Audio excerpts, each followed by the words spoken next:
परमेश्वर के धन्य नाम की महिमा हो। प्रभात मनन के सत्र 1329 में आप सभी का बहुत ही विनम्रता के साथ स्वागत करता हूं। आइए आज का मनन के लिए हम पढ़ते हैं पहला तीमुथियुस अध्याय 3 पद 6। फिर यह कि नया चला ना हो, ऐसा ना हो कि अभिमान करके शैतान का सा दंड पाए। बीते दिनों में हम ये मनन कर रहे थे कि कलीसिया के नेतृत्व में बिल्कुल नया विश्वासी को नियुक्त करना बाइबल क्यों मना करती है। इस संबंध में छठी पद में बताई गई एक बात पर आज मैं मनन करना चाहता हूँ। मेरी आशा है कि बीते दिनों में हम जिन बातों पर मनन किए थे उसे आप अवश्य याद कर रहे होंगे, इसलिए मैं उन बातों को दोहराना नहीं चाहता हूँ। छठी पद के अंत में नया चेला को कलीसिया के नेतृत्व में नहीं लाने का एक कारण ये बताया गया है कि वह अभिमान करके शैतान का सा दंड न पाए। शैतान, जिनका नाम संभवतः लूसीफर था, एक अभिषिक्त केरूब था जिनको स्वर्ग में परमेश्वर के सिंहासन के करीब में रहने का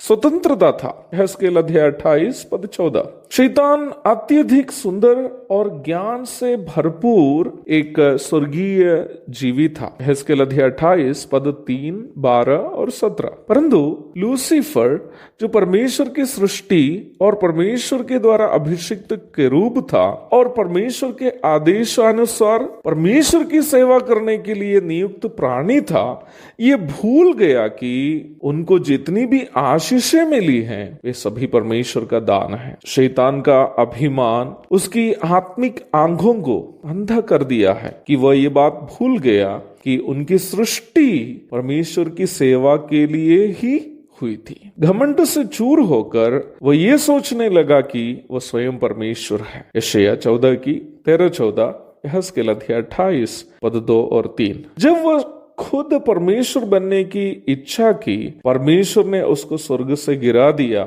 और उसको दंड देने के लिए आग की झील को निर्धारित किया। यहेजकेल अध्याय 28 पद 17 और 18, मत्ती 25 की 41, प्रकाशित वाक्य 20 की 10। कुछ शैतान आराधक और नास्तिक तथा बाइबल विरोधियों का कहना है कि बाइबल का परमेश्वर डाह और जलन करने वाला परमेश्वर है, इसलिए उन्होंने शैतान को, जो स्वयं ईश्वर बनना चाहा, स्वर्ग से गिरा दिया। ये कहते समय कहने वालों को लगता है कि वे लोग बड़े बुद्धिजीवी हैं, जबकि सच्चाई है कि बुद्धिमान होने का दावा करके वे मूर्ख बन जा रहे हैं। मैं एक छोटा सा उदाहरण इस संबंध में आपसे कहना चाहता हूँ कि इन शैतान आराधक, नास्तिक आदि लोग कितने मूर्ख हैं। मैं इन स्वघोषित बुद्धिजीवियों से पूछना चाहता हूं, आप में से जितने लोग पिता है अपने बच्चों को अपना प्राण से ज्यादा प्रेम करते होंगे, वे लोग जो कुछ भी मांगे हम कोशिश करते हैं कि उन्हें दे। हमारे बच्चे जो कुछ भी मांगते हैं, हमारी कोशिश ये रहती है कि हम उसको पूर्ति करके देंगे। परंतु मैं आपसे कहना चाहता हूं, आप अपनी संतान से कितना भी प्रेम क्यों न करें, एक चीज आप आपके बच्चों को कभी नहीं दे पाएंगे। आप उसको अपनी संपत्ति दे सकते हैं या और भी कुछ है वो भी आप देंगे, पर एक चीज किसी भी कारणवश आप आपके बच्चों को नहीं देंगे। वो क्या चीज है? अपना घर में अपने बच्चों का पिता होने का जो स्थान है, पिता का जो स्थान है, वो किसी भी कारणवश आप अपने बच्चों को नहीं दे सकता। मुझे सुनने वालों में कौन ऐसा बाप है जो यदि आपका बेटा आपका पिता बनना चाहे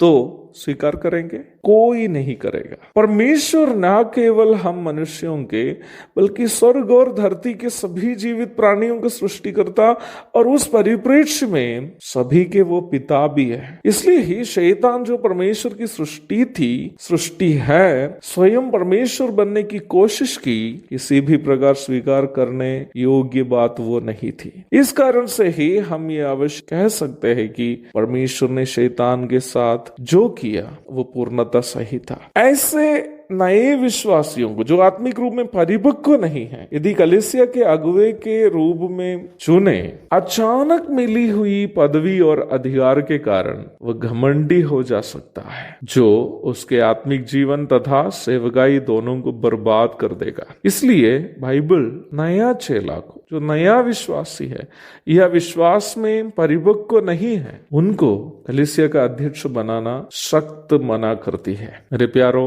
आज कई कई कलीसियाएं इसलिए कई प्रकार के आरोपों से घिरे हुए हैं क्योंकि उन कलीसियाओं की अगुवाई, नेतृत्व ऐसे लोग कर रहे हैं जो आत्मिकता में अभी भी नया चेला है। इस नयापन से, विश्वास में अपरिपक्व अवस्था से ऊपर उठकर एक परिपक्व विश्वासी बनने के लिए आज का मनन हम सबकी मदद करे। प्रभु के धन्य नाम की महिमा हो, आमीन।